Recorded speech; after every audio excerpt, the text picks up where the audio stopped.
Mali talaga ang ginawa nila ang grupo na Team Malakas. Talagang hindi Team Malakas, hindi Team Papabastos. Talagang pinastos nila ang kababayan natin. Sila po ay sikat na influencer. Sila po ay sikat na vlogger dito sa ating bansa. Kilala po sila. Pero yung kanilang pinakita ay hindi maganda, lalo na yung mga followers nila, marami dyan mga kabataan.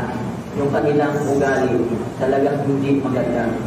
Sinigaw-sigawan, babae pa, yung kababayan natin, sinigaw-sigawan doon.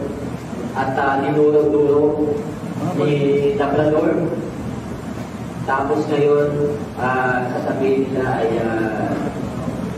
hindi nila na maiwasan. Hindi nila maiwasan makontrol yung kanilang sarili. Mali.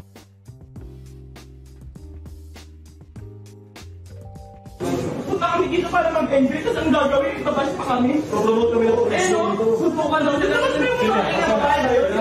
Babae yun? Ikaw kaya iyak na yun? Ikaw yan. Ano bang pinagkakita niyo? Pasensya na po talaga sa nagawa po namin. Humingi po kami ng tawad sa lahat po ng tao.